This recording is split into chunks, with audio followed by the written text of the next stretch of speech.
Gujarat common admission system એટલે કે જીકાસ portal વિદ્યાર્થીઓ માટે ઉચ્ચ શિક્ષણમાં પ્રવેશ પ્રક્રિયાને સરળ અને પારદર્શક બનાવવા માટે શરૂ કરવામાં આવ્યું હતું, પરંતુ હવે આ જ પોર્ટલ વિદ્યાર્થીઓ માટે મુશ્કેલીનું કારણ બનતું જઈ રહ્યું છે। ટેકનિકલ ખામીઓ, વિષય અને કોલેજ પસંદગીમાં ગેરસમજ તેમજ ડેટા અપડેટમાં વિલંબ જેવા પ્રશ્નોને લઈને વિદ્યાર્થીઓમાં ભારે અસંતોષ છે। આ મુદ્દે એબીવીપી દ્વારા અમદાવાદ સ્થિત કેસીજી કચેરીએ ઉગ્ર વિરોધ કરવામાં આવ્યો હતો, જ્યાં અધિકારીઓ તરફથી સંતોષકારક જવાબ ન મળતા પરિસ્થિતિ વણસી હતી। વિરોધ દરમિયાન ઓફિસનો દરવાજો તોડી નાખવામાં આવ્યો અને પોલીસ સાથે પણ ઘર્ષણ સર્જાયું। જો કે સવાલ માત્ર વિરોધની રીતનો નથી, પરંતુ હજારો વિદ્યાર્થીઓના ભવિષ્ય સાથે જોડાયેલી એડમિશન પ્રક્રિયાની વિશ્વસનીયતાનો પર પણ ઊભો થઈ ગયો છે। જો પોર્ટલ સમયસર અને યોગ્ય રીતે કાર્ય ન કરે તો વિદ્યાર્થીઓમાં ગૂંચવણ અને માનસિક તણાવ વધી રહ્યો છે।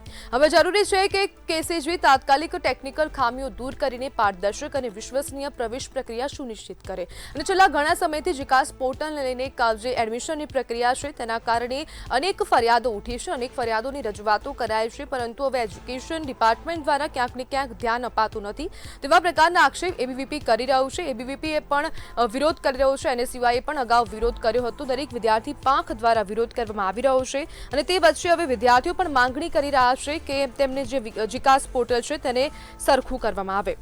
અને આજ મુદ્દે આપણી સાથે ચર્ચા કરવા માટે એબીવીપીના પ્રદેશ મંત્રી દેવાંશ બ્રહ્મભટ્ટ જોડાઈ ગયા છે। દેવાંશભાઈ, જીકાસ સામે વિરોધ શું કહેશો?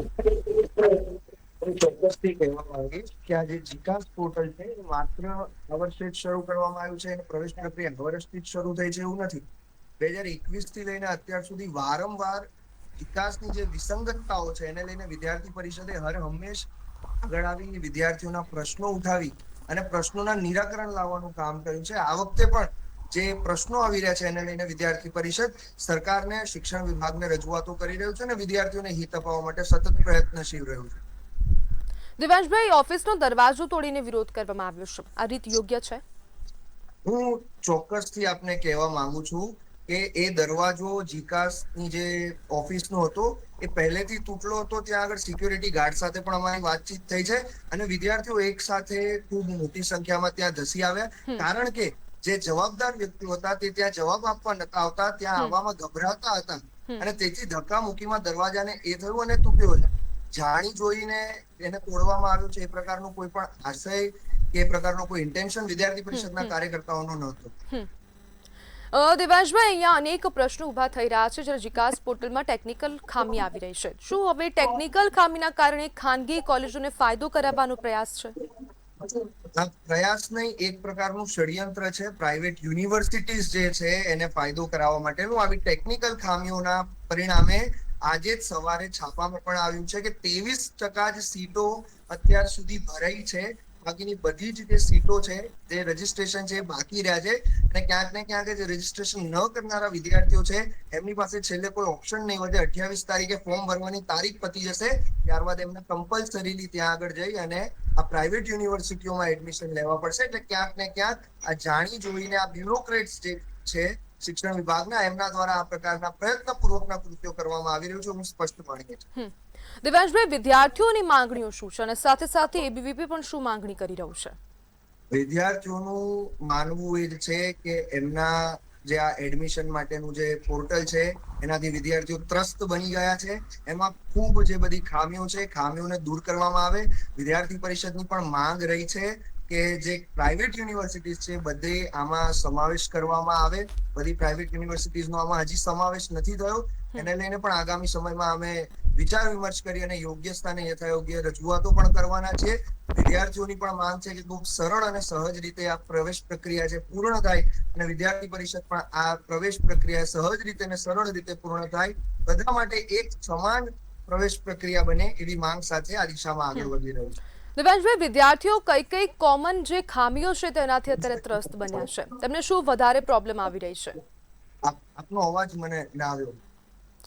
દેવાંશભાઈ, વિદ્યાર્થીઓને કઈ કોમન ખામી અત્યારે અનુભવાઈ રહી છે જીકાસ પોર્ટલમાં જ્યારે ફોર્મ સબમિટ કરી રહ્યા છે ત્યારે અને ફિલ કરી રહ્યા છે ત્યારે? જી ચોક્કસથી, આપણે જ્યારે જીકાસના ફોર્મ વિદ્યાર્થીઓ ભરવા જઈ રહ્યા છે ત્યારે એમને ઈમેલ અને મોબાઈલ નંબર પર રજીસ્ટ્રેશન કરાવવાનું હોય છે। જે ઈમેલ પર ઓટીપી આવે છે એ આવવામાં ખૂબ સમય લાગે છે, કલાકથી વધારેનો સમય થાય છે અને સેશન એક્સપાયર થઈ જાય છે, તેથી વિદ્યાર્થીઓને તેનો ભોગ બનવું પડે છે। સાથે જ જે રજીસ્ટ્રેશન કરવા જાય છે ત્યારે ગ્રેજ્યુએશન રેગ્યુલર અને ગ્રેજ્યુએશન BA OU એટલે ડિસ્ટન્સ લર્નિંગ એનો પણ વિદ્યાર્થીઓને ભેદ નથી ખબર અને એના બાદ એડિટનું ઓપ્શન પણ નથી આવતું. એટલે વિદ્યાર્થી એક વખત ફોર્મ ભર્યું અને જો એમાં ભૂલ થઈ તો એને ફરીથી આખું ફોર્મ ભરી અને એની રજીસ્ટ્રેશન ફી ભરવી પડે છે. આ પ્રકારના સર્વરના અને ટેકનિકલ ઘણા બધા ઇસ્યુઓ વિદ્યાર્થીઓ અત્યારે ફેસ કરી રહ્યા છે. આપનો એક આંકડો જાણવા માંગુ છું. લગભગ જે દિવસથી એડમિશન પ્રોસેસ શરૂ થઈ ત્યાંથી ગઈકાલ સુધી એડમિશનનો જે જીકાસનો હેલ્પલાઇન નંબર છે એમાં 24,000 જેટલા ફોનો આ મુશ્કેલીઓ માટે અને ઇન્ક્વાયરી માટે ક્વેરી માટે આવી ગયેલા છે. દેવાંશભાઈ, જો હવે માંગણીઓ નહીં સ્વીકારાય તો શું થશે આગળ? આ માંગણીઓ નહીં સ્વીકારાય તો વિદ્યાર્થીઓના હિતમાં વિદ્યાર્થી પરિષદ 1948 થી જેમ લડતું આવ્યું છે, લડત ચલાવતું આવ્યું છે, એ જ રીતે આગામી સમયમાં પણ વિદ્યાર્થીઓના હિતમાં આ પ્રકારની લડત ચલાવવામાં આવશે. વિદ્યાર્થીઓને ન્યાય અપાવવામાં આવશે અને હર હંમેશ અમે વિદ્યાર્થીઓની સાથે ઉભા રહી અને આ જીકાસ પોર્ટલ જેવી અનેક શૈક્ષણિક સમસ્યાઓ છે એનું સમાધાન લાવવા માટે તત્પર રહીશું. જી બિલકુલ દેવાંશભાઈ, જોડાવા બદલ આપનો આભાર. ધન્યવાદ.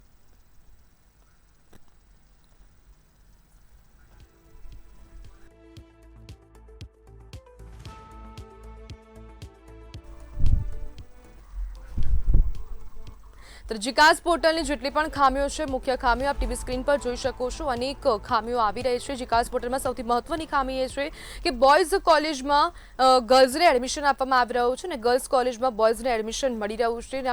ખૂબ મોટા પ્રમાણમાં આવી ગેરરીતિઓ થઈ રહી છે.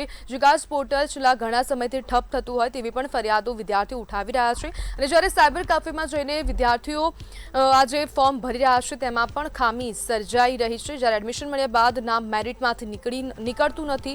જ્યારે વિદ્યાર્થી દરેક મેરિટમાં વિદ્યાર્થી જેટલી પણ વાર રાઉન્ડ્સ કરી રહ્યા છે, 30 રાઉન્ડ સુધી જ્યારે વિદ્યાર્થીઓ કોલેજમાં ફોર્મ સબમિટ કરી રહ્યા છે, જીકાસ પોર્ટલમાં કોલેજ મનપસંદ કોલેજ લેવા માટે સબમિટ થઈ રહ્યું છે, ત્યારે પણ એકને એક જ કોલેજમાં વારંવાર વિદ્યાર્થીઓનો નંબર આવે છે અને 80 થી 85% વિદ્યાર્થીઓને આવ્યા છે, છતાં પણ તે વિદ્યાર્થીઓને પોતાની મનપસંદ કોલેજો મળી નથી રહી.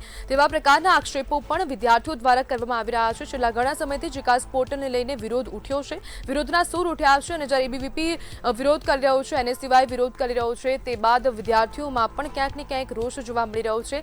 એજ્યુકેશન ડિપાર્ટમેન્ટને હવે જરૂર પડી છે તેમના પણ ધ્યાને આવવું જોઈએ કે જીકાસ પોર્ટલમાં જે પ્રમાણે ખામીઓ સર્જાઈ રહી છે જેના કારણે વિદ્યાર્થીઓ ખૂબ ત્રસ્ત બન્યા છે, વિદ્યાર્થીઓને ખૂબ મુશ્કેલી પડી રહી છે એડમિશન પ્રક્રિયામાં, તો તેમને તાત્કાલિક ધોરણે ધ્યાન પોતાનું દોરવું જોઈએ અને તાત્કાલિક ધોરણે જેટલી પણ ખામી છે તેને સોલ્વ કરવી.